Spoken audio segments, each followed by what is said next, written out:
of direct messages today regarding a live I did earlier today where I kind of walk through following along the issuance of product from ProShares SQQQ, the inverse triple leveraged Qs.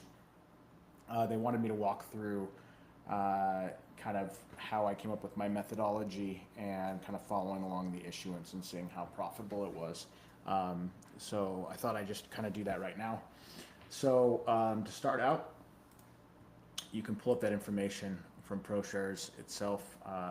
I'm directing this live to those that might not be as familiar with some of the other portals, tools, Bloomberg, etc., Reuters, that provides historical information on various products and flows and issuances and redemptions, etc. So this is directly from ProShares website, SQQQ. You can click on this NAV history.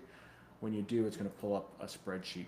The spreadsheet pulls up exactly like this. If you pull this up right at this moment, this is what it would look like. So you have dates, the issuer, the ticker, the net asset value, the price of the ETF. Think of it as a stock price for those that aren't quite familiar. The prior day's closing price, what the change was from a dollar perspective, the percentage change. Let me expand these a little bit here.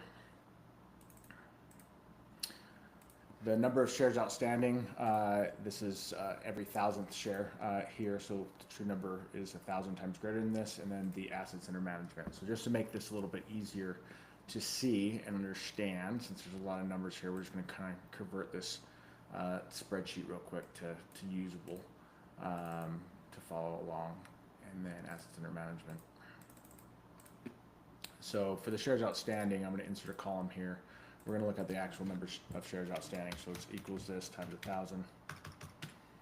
Carry this down.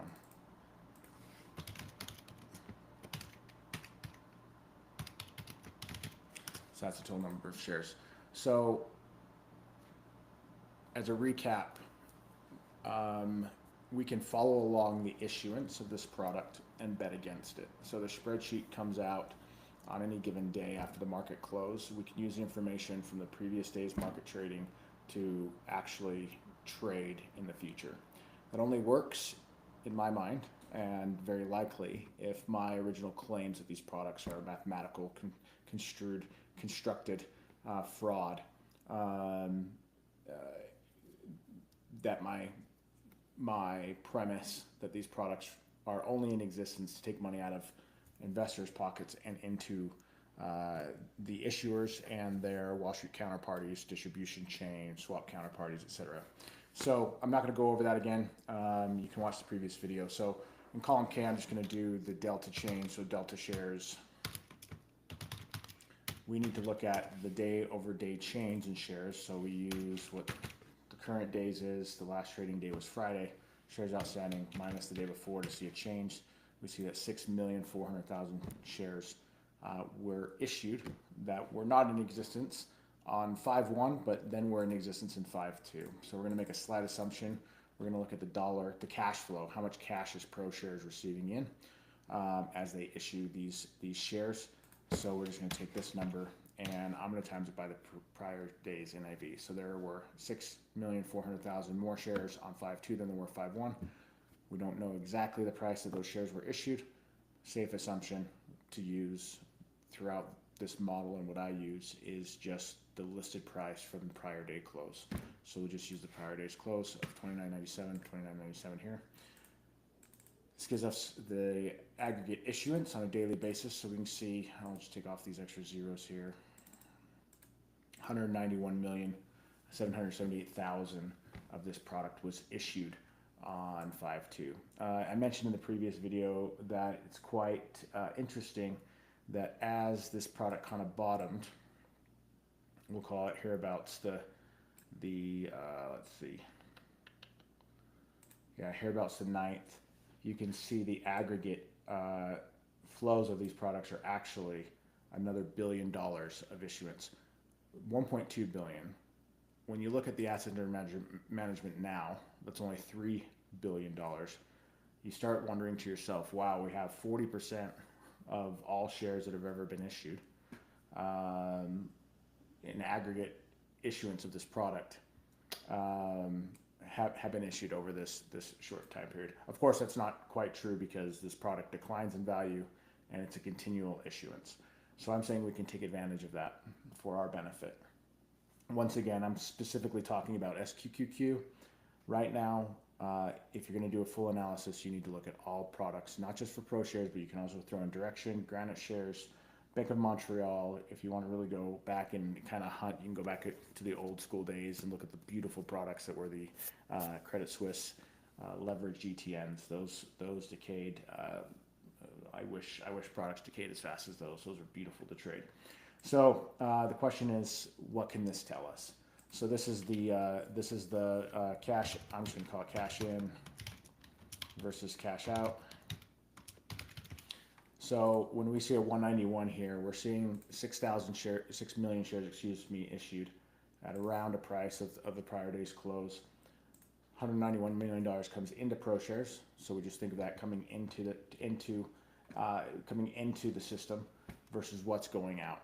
Now, my claim is that there's going to be if we aggregate all the products across ProShares, the aggregate issuance versus the redemptions, we're going to see that a lot more had to be issued to the public and held as they pass it around and it decayed or it got funneled into a 401k or into another ETF or into your endowment fund or a sovereign wealth fund somewhere, large pools of capital where it was able to go hidden and ignored in pooled asset vehicles and CITs that don't have any reporting requirements. At the detriment of those holders that have no idea they have exposure because they gave that responsibility over to a fiduciary who's breaching their fiduciary duty by trading these products or holding them.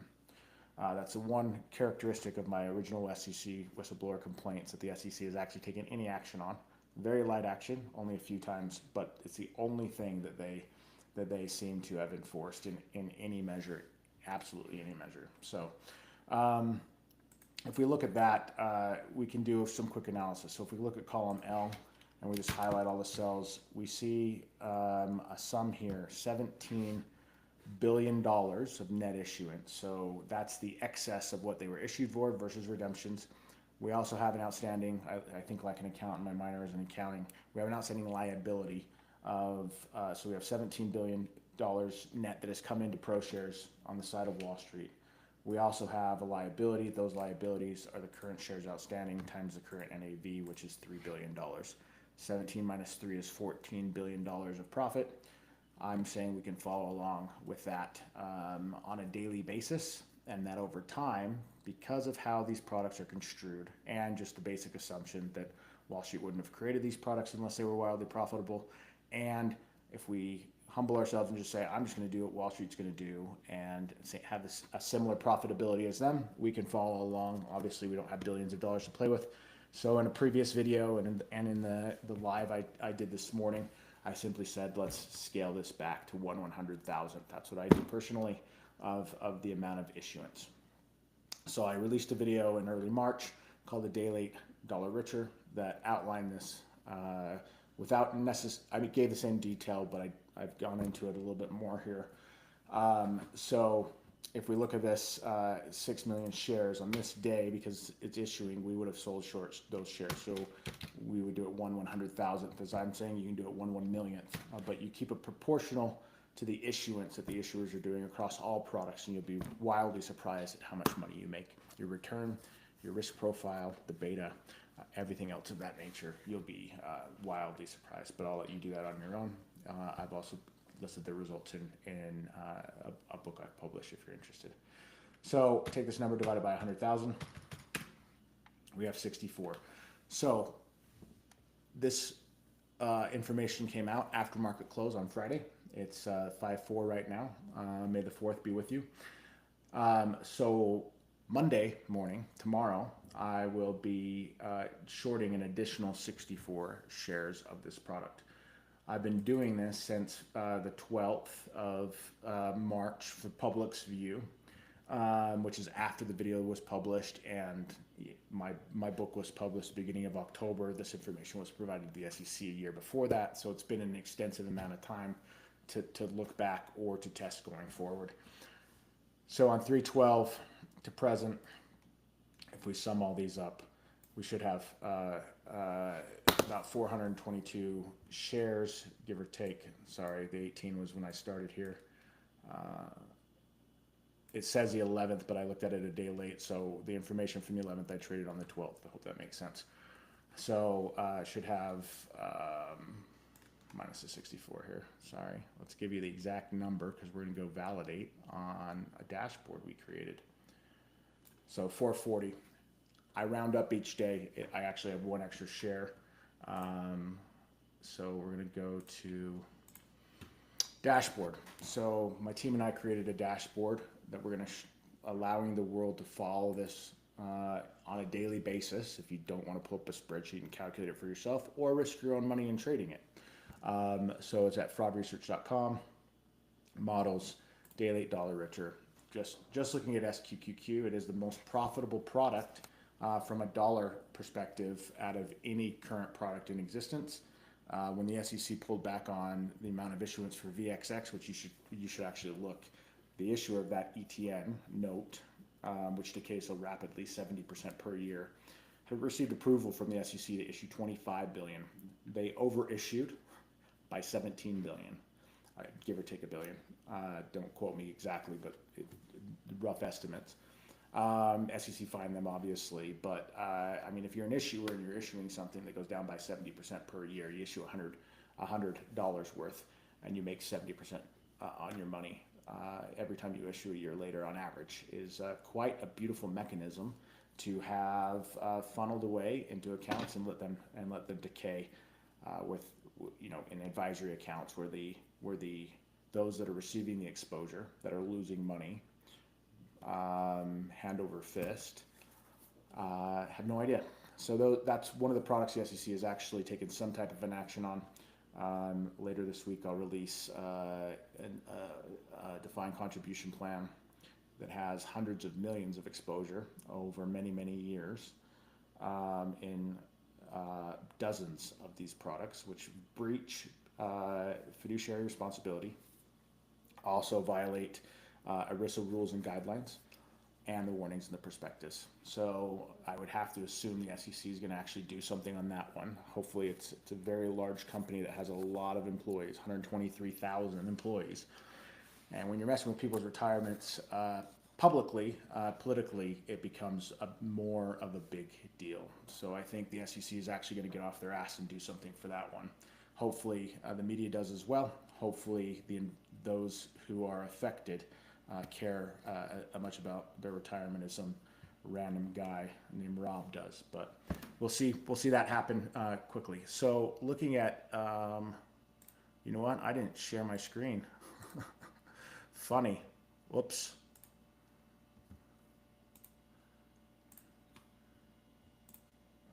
That is sad. I'm sorry. Okay, let's restart. Oh my gosh. That is pathetic. You know what? Don't want to do the whole thing over again, but I guess I will. So, if we restart here, we're going to go. Got a couple questions on SQQQ this morning. Going to go through a fast version. Download the NAV history through this link here. It will pull up this spreadsheet. I went through the exercise, which you just heard me describe. Date, product, ticker, NAV, prior NAV, NAV change, percentage, dollar amount, shares outstanding. I converted the shares outstanding that they give you here when you download to the actual number of shares, assets under management, the change in shares day over day, the cash in versus cash out day over day, and then the day late dollar richer model, which I've posted videos on, which is 1/100,000th of the issuance. 100,000 shares are issued. I sell short 1 share. 100,000 shares are redeemed. I buy back 1 share. That simple. So when we aggregate all the shares, change the cash in versus cash out. I'll go over that again. We highlight everything. We have $17 billion of total issuance minus $3 billion of current liability. This is how much they owe if investors request to redeem the shares that are currently outstanding. This $3 billion is simply the shares outstanding by the NAV. So $3 billion. $17 billion of net issuance, how much was sold uh, to the public versus what that 17 billion is worth now, only 3 billion. We have a $14 billion mathematical profit-making machine for a product that has only been around for 15 years. And if you look at the average assets under management, we show here 1.2 billion. So roughly 1.2 billion is the average, and on average, it's making about $1 billion a year. That's quite the return. I'm saying we can follow along with that issuance for SQQQ, and over time we will be extremely profitable. And if we did that in aggregate to all of ProShares products for everything that they issue, which you can do that same exercise for 100 different products, you will be surprised at what your annual return is and what your beta is, what the volatility is of that portfolio, and the amount of profitability. There are ways to enhance that, but I'm just giving you a demonstration on how to trade exactly like the casino has set up the game for their benefit. I'm teaching you, if we're looking at the equivalent of card counting, that is basically matching the mathematics so that every hand you play is no longer advantaged. It's a 50-50 win-loss, except here we're playing as the house. We can play the same way under the same mathematics, with the only constraint being that we're trading a day after they are. So their returns, and I've done this exercise because I have nothing better to do with life, their returns are slightly better because they're trading real time. We're trading a day late, but because of the decaying factor in the mathematics around these products, it's highly profitable. I'll let you do that exercise yourself. I've already provided the SEC the results. It's published in a book if you care to not do the work, or we can follow along SQQQ on a daily basis to 1/100,000th of the issuance, which is what I do. So going back, website, under the models, day late dollar richer SQQQ. Go back to the spreadsheet for one quick moment. Started trading this on the 12th of March publicly. So information I received on the 11th, I traded on the 12th. So on the 11th, we had an aggregate of 18 shares that were issued. And when you're scaling it down to 1/100,000th, I traded that, and I've traded it every day since, except for tomorrow. I'll be shorting an additional 64 shares. There's currently no borrow on these products because of the size of this ETF. Defiance is creating an ETF that's supposedly taking advantage of the decay factor in both of these products, TQQ and SQQQ. I've talked about that being a watershed moment. For 5 years, I've been saying a big part of my claim of fraud is that these can be bet against and crush the market. We're talking 40% returns per year with a beta a fraction of what the market's is. Should be mathematically impossible. Traded that, done extensive work on it. It's been validated by some few sources who don't want to talk publicly, but they'll talk to the SEC. All the information is given to the SEC. I'm giving it to you, the public. You can validate it yourself. You can ask others to validate it. It's not wrong, and on a daily basis, I'm showing this because now it's a race to the bottom in my mind. Now Wall Street has admitted, and Bloomberg is one of the news outlets reporting that some on Wall Street are actually betting against these products, basically for the reason I've stated, because they have an embedded decay factor in there. And academics have written on it, and some other journalists have written on it over the years, saying, well, it's possible to make money, but the tail risk is too big, the risk is too big over time periods. And they made the fundamental flaw of just not looking at the aggregate or looking at the mathematics behind each product. What you'll find when you do that is that the short product, the SQQQ, is constructed with different mathematics than TQQQ. Just logically, I hope it's intuitive that when the mathematics of a coin flip are not 50-50, that is exploitable. Wall Street created that exploitation to take advantage of investors, hoping that no one would see, hoping that no one would do the math, hoping that it could be blind. I'm telling you, you can validate this with mathematicians. The math is not consistent, which means it's exploitable, which is why SQQQ on average goes down and it decays so rapidly, and why SOXS does, and why so many of these other products, whether it be Yang, whether it be DRIP or any of these other constructed products, the mathematics don't match. The inverse products decay much faster. Also, the inverse products only hold swaps, which means it's a legal contract giving the performance, call it an insurance contract that Goldman Sachs, JP Morgan makes with ProShares, saying if an outcome happens, we take coverage of the leverage factor. If these products did not decay in aggregate and on average, Wall Street would be exposed to the many. Now these products have $150 billion of net assets. Wall Street would be exposed to that if it went against them. They are providing the leverage factor, not options, not the rest of the market, not futures contracts. They're swap agreements, which may or may not be hedged on their own books. We have no idea. My guess is they are not, because they don't need to be. These mathematics are pretty great. Very, very low probability of ever having a losing month, losing quarter, losing 6-month period, year, 2 years. There's no losses. So perfectly mathematically constructed. I said construed in the earlier video. Constructed. Sorry, I have dyslexia and it pops up every now and again. Perfectly designed products to take advantage of investors. Once again, these products don't create cash flows of any nature. They don't invest in anything underlying. The long products do hold some shares. That's a very small percentage, with the leverage factor once again being swap agreements with Wall Street counterparties. So, as I said, we can bet against these in proportion to their issuance. SQQQ is the most egregious. I only have the time to kind of publish one of these to the world on a daily basis. We're doing SQQQ. I'm trading it live. You can follow along if you want. Doesn't matter. I'm doing it daily. We can go back and back test this from here until eternity, and it will perform over time as I'm indicating. And all aggregate issuance of ProShares products will perform exactly as I'm describing. And if they didn't, Wall Street would be losing money. And Wall Street doesn't create financial products to lose money. They create financial products to make a lot of money. Hope that is all logical. So once again, going to the dashboard, we've created this. It's $5 a month if you want to follow along. I will be doing SQQQ from now until forever. The exposure will be mine. You can follow along and see how it would have performed.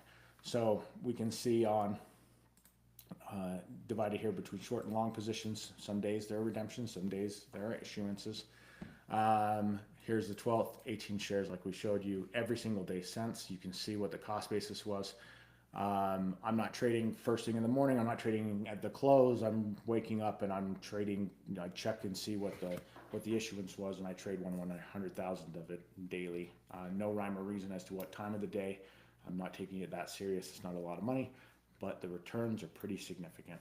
So we can see on the 12th, 18 shares at a cost basis of short 18 shares, cost basis of $36.97. Current price is $28.61. The market value was $514. Gain loss is $150, and that's a 22% gain. We can see every single other trade. Some days are big, right? We had a 69 share short day there. It's only up 15%. But if you look at these holistically, not bad. The total number of shares shorted is 708. Once again, I'm doing this for demonstration purposes. This is like looking at my trade history. I only have 441 shares short right now. So when I short shares and I need to buy, I buy back. I'm demonstrating this so you can see the daily trades. So I have $14,700 currently at risk. Over that time period, when we aggregate the short positions, which all are in the green, versus the long positions, which are all in the red, there was just a lot less that was redeemed versus what was issued by the issuer. We look at that in aggregate for a little less than $15,000 of exposure at this moment, and obviously that's going to jump up by another $500 tomorrow as I share additional shares short. We have a total profit thus far of $1,700 for a total return of 11.71%, crushing the Qs since the beginning of March, and we'll continue to watch this. I hope it makes sense that a product that has an average net assets of 1.2 billion, but somehow makes near $1 billion a year. If you want to calculate the average return, It's pretty high. I'll just be on the safe side and say this product is mathematically constructed to generate well over a 55% return per year. Means decline by 55%. Taking the humble assumption that Wall Street knows what they're doing. For every dollar lost by an investor, that's not going to some other degen out there. It's going into the hands of Wall Street. So because regulators, investors, activist investors, short sellers, the media, you have allowed Wall Street to construct these products, they're going to keep doing it, which is why we see more and more structured financial products coming to market. I think these are detestable. I think really brilliant people who are powerful, who can command markets and have the power for regulatory capture, hire those who were ex-regulators or future regulators to turn a blind eye to the media to never look at these products. I think the pendulum has swung too far in the direction of fraud, and I'm one person, but I think luckily, because this fraud that I'm claiming is based on math, I think I can just scream into the void, and eventually another person is going to join me, and then another, and then 10, then 100, then 1,000, and then no one will be able to see anything different. So I'll keep doing that. As I said a few months ago when started going public with this information and the breadth of my work, and now I don't think it's a coincidence that others on Wall Street are saying, hey, we can bet against these products, we can profit from it. I think the time to profit from these products is coming to an end. I think when everyone joins the side of for a great analogy, for card counting at a blackjack table that currently has a one deck 2 to 3 to 2 payout for blackjack, this is a moment to count cards. I don't think that moment's going to last very long. I think when everyone comes on this side of the trade doing the sure bet, especially with some of my models that do 5x the return of the S&P 500 with a quarter the risk, the quarter the beta, I think once you get really, really powerful people in here that are looking at these products, they're going to bet against them heavily. It's going to be harder and harder to hide them in 401ks, endowment funds, pension plans, sovereign wealth funds, foundations, or embed them in CITs or pooled asset vehicles. I think that time is coming to an end. I think 5 years of hard work is going to pay off. We'll see what happens. You can follow along on a daily basis to see what I do. You can do it yourself if you want. You're an adult. Do whatever the hell you want. But we can follow along, and you can back test. So there's no lying, there's no cheating, there's no method. We're following along on a daily basis for the issuance of these products. 1% allocation to this on average would yield significant returns. So if I was an asset allocator, if I was a Defiance ETF, I would take SQQ. Here's my advice to Defiance. This is what you should do. So refile and use the methodology I'm giving you for free. On a daily basis, scale it back, whatever your product is, the net assets you have for the ETF, for the double short. Do it in proportion to the issuance, and just reset that daily. It'll actually be an ETF that will do quite well. But I don't think that's how the game's played. I think the Defiance ETF is the methodology behind it will suck up all the shares that are available to short, which currently there are plenty of TQQQ and SQQQ, once again with a zero borrow rate, at least at Fidelity. You can check with your broker. And it's been that way for quite some time because I trade these and have for the past many years. So hope you enjoyed this. Hope it's educational. Maybe at a later date I'll go into more efficient ways of betting against these products. Once again, casinos are limited to the amount that they gain by the amount of dollars coming through the door. Wall Street's the same way. If they can't funnel $150 billion of these products into unsuspecting investors' accounts, they don't have access to that large pool of capital, then they're constrained by how much they can actually distribute, because it's not retail degens that are buying the aggregate of these products. the vast majority is in managed money, and it will just take some time until someone is forced to look. So hopefully this defined contribution plan, which I'll let the world know very soon, hopefully that forces regulators to look at these products. I'll talk more about that later, but hope you guys have a great day and find this interesting. Cheers.